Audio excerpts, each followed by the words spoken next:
evening, everybody, and welcome to Take Two Radio. And I am Pam, your host. I almost said Take Two Radio Music. Go ahead, laugh, David. I'm laughing quietly. I did that show earlier today, and it's just still on my mind, so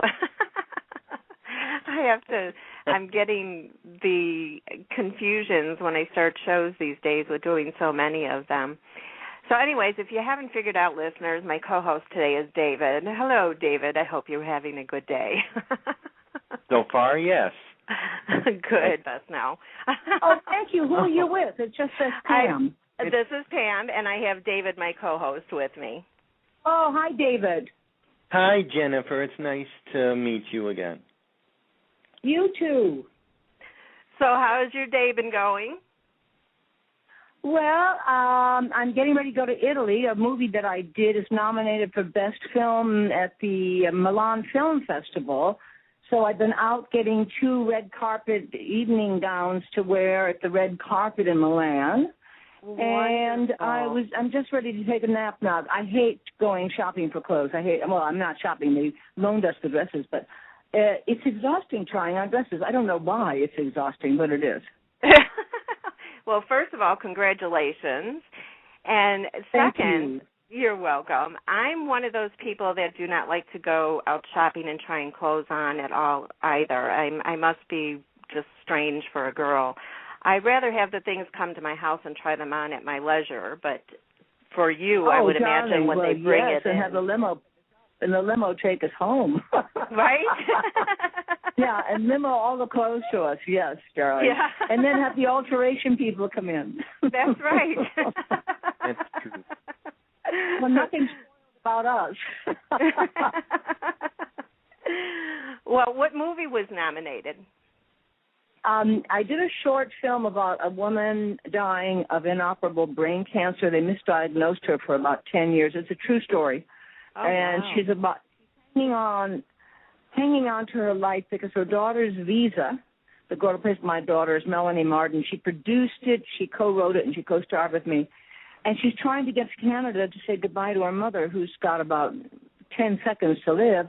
And her visa's expired, and it takes her 10 or 2 weeks to get there. So the mother is hanging on by a thread, and she promises the daughter, I will hang on for you. Meanwhile, she's crawling down the sidewalk, and they think she's a drug addict, and they give her the wrong medication, and she almost dies, and she's hallucinating, and she's breaking up her apartment and furniture, and sobbing and screaming, and oh, my God. So it's like, and then they induce a coma, and my daughter finally makes it, and I wake up, and we get to say goodbye, and then I get to die. Of course, all actors love to die, so I get to die.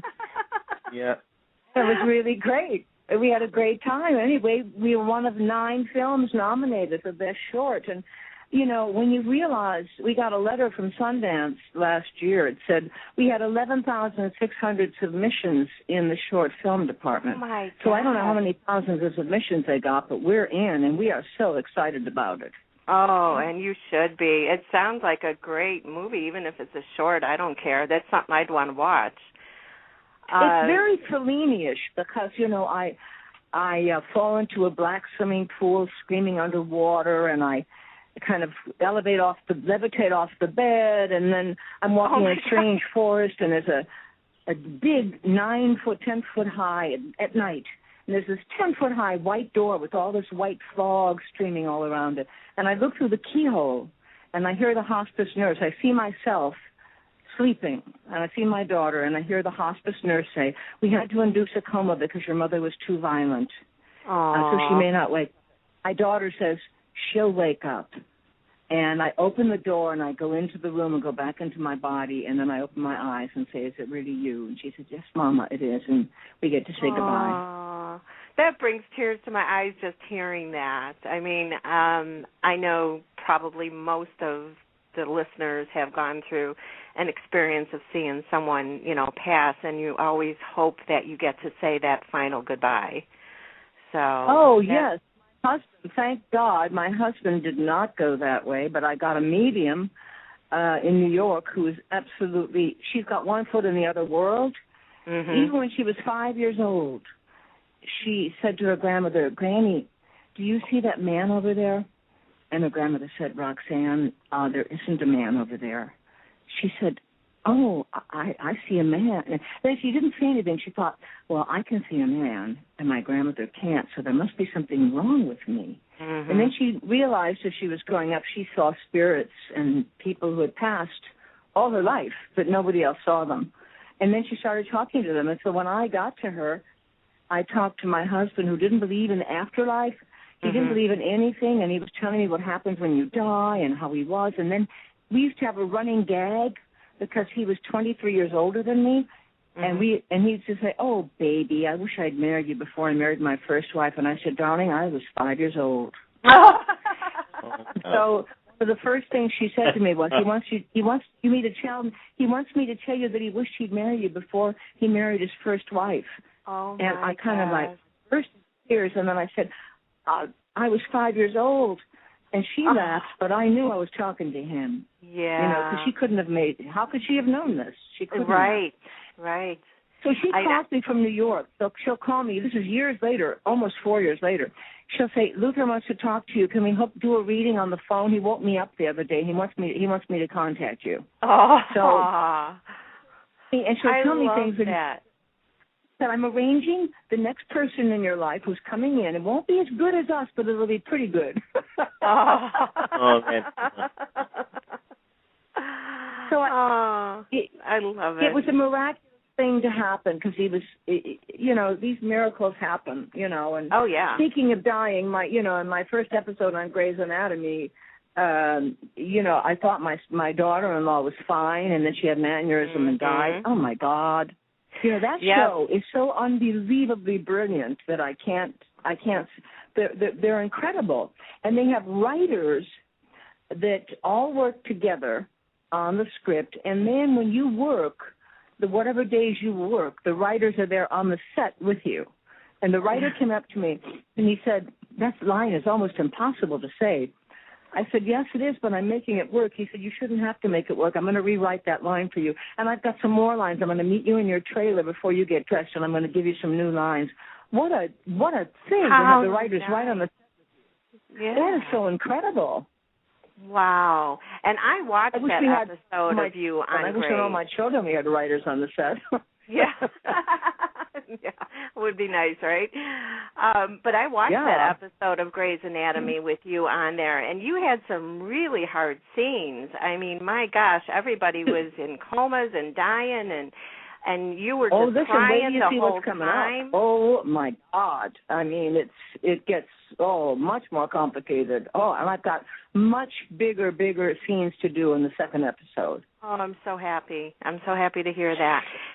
And I want you to know that I never watched Grey's Anatomy only because it was always on at the same time that there was something else on that I wanted to watch. It was Desperate Housewives, as a matter of fact. When it first came on, Grey's Anatomy and Desperate Housewives were on at the same time.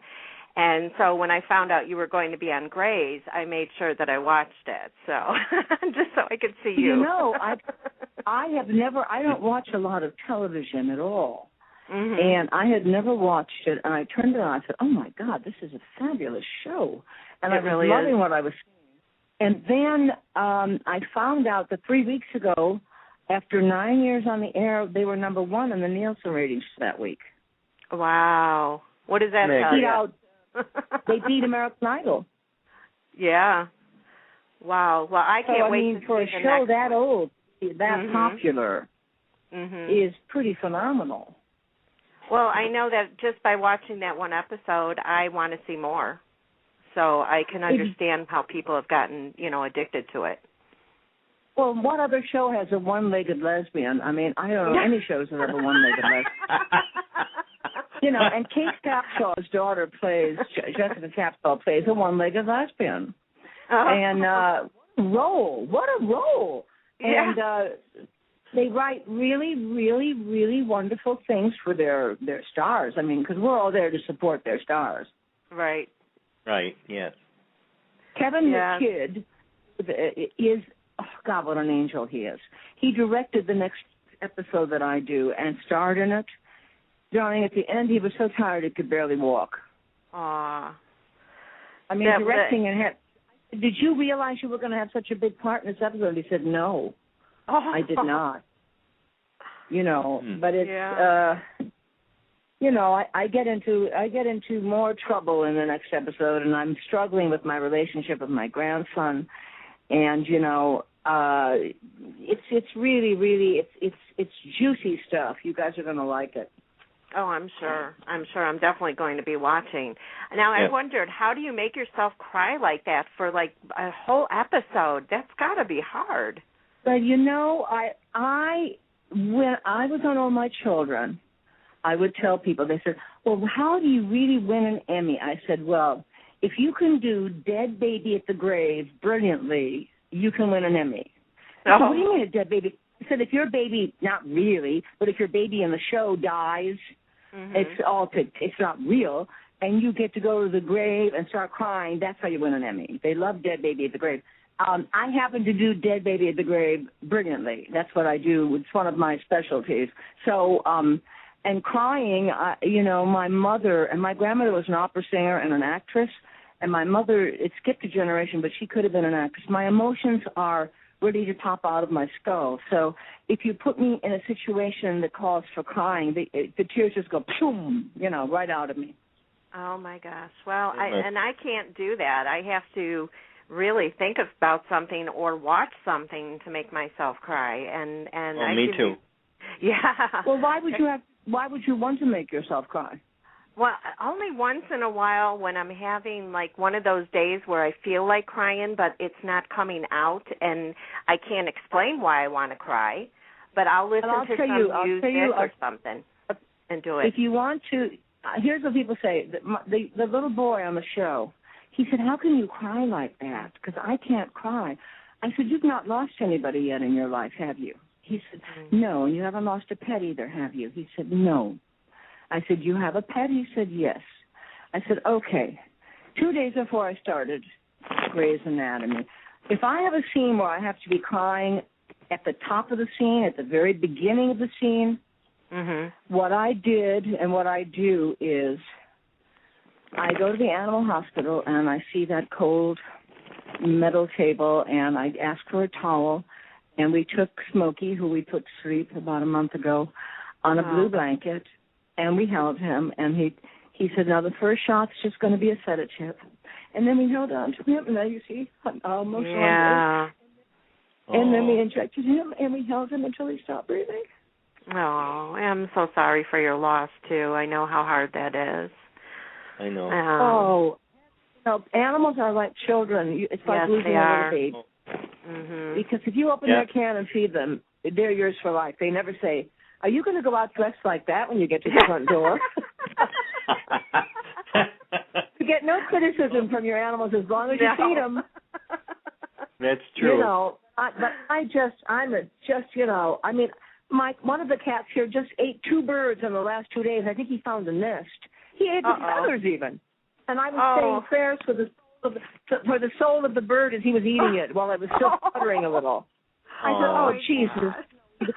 No, you're pathetic. You're pathetic.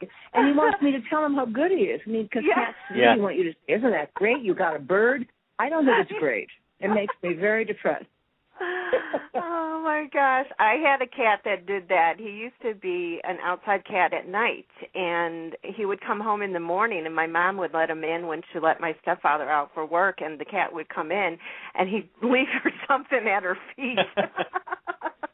You know, like a mouse. You know, when my husband and I lived up in the Hollywood Hills, my cat Clark, my husband named him after Clark Gable because he was very sexy, this cat.